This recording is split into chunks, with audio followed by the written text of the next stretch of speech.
कैसा समाज का दोगलापन है। यही काम अगर दामाद करे तो बहुत अच्छा, अगर बेटा करे तो जोरू का गुलाम। देखिए यार इस वीडियो को पहले, फिर कमेंट करके जरूर बताना।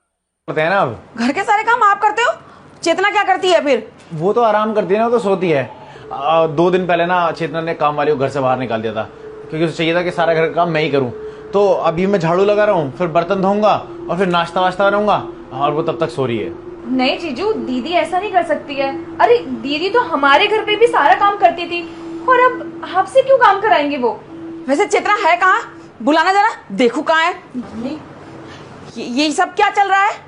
ये दामाद जी घर का सारा काम कर रहे हैं और तू घर में आराम कर रही है।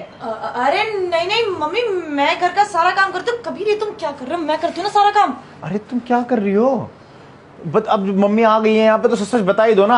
अब देखो मम्मी जी, आप आ गए हो, आपसे क्या ही छुपाना। आप तो अपने हो ना, आप इसकी मम्मी हो या मेरी मम्मी हो, सास भी तो माँ के बराबर ही होती है ना। अब आप एक बात बताओ, मैं आपसे क्यों छुपाऊंगा?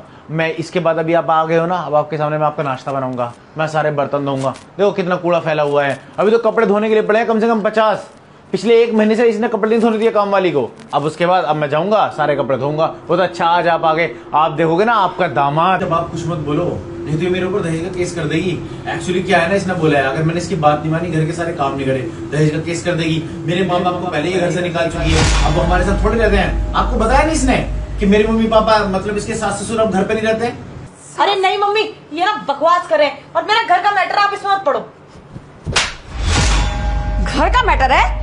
घर वालों को बाहर भेज दिया और कह रही है घर का मैटर है। क्या घर संभाला तूने? इसने तो मेरी माँ के ऊपर हाथ भी उठाया। चेतना, तूने इनकी माँ के ऊपर हाथ उठाया? तो मम्मी, उसके बाद इन्होंने भी तो मुझे गुस्से में मारा ना, तो हिसाब बराबर हो गया। हाँ दीदी, अगर कोई बेटे के सामने उसकी मम्मी पे हाथ उठाएगा तो इंसान थप्पड़ मारेगा ही, और थप्पड़ तो क्या, उसे तो लाख घूंसे भी बजाने चाहिए। वो तो शुक्र है कि जीजा जी आपसे इतना प्यार करते हैं, इसलिए आपको एक थप्पड़ में छोड़ दिया। नहीं तो कोई और होता ना तो कब का आपको डाइवोर्स दे चुका होता। इन हरकतों से ना थक चुका हूँ।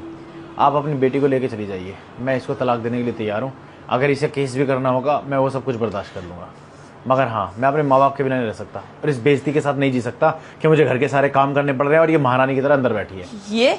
ये तुम पे केस बजाएगी। ऐसी चप्पल बजाऊंगी ना इस पे, पूरी जिंदगी याद रखेगी। और दोबारा ऐसा किया ना तो सच में मारूंगी तुझे चप्पल से। नहीं नहीं मम्मी, मैं ऐसा कुछ नहीं करूंगी। कभी मुझसे गलती होगी, प्लीज मुझे माफ कर दो। मैं आज के बाद ऐसा कुछ नहीं करूंगी। माफी मुझसे नहीं, माफी मेरे माँ बाप से मांगना। और हाँ, आप लोग आ गए हो, आप लोग बैठो। नहीं दामाद जी, अब इस घर में हम क्या बैठे? कहीं मुंह दिखाने लायक छोड़ा है?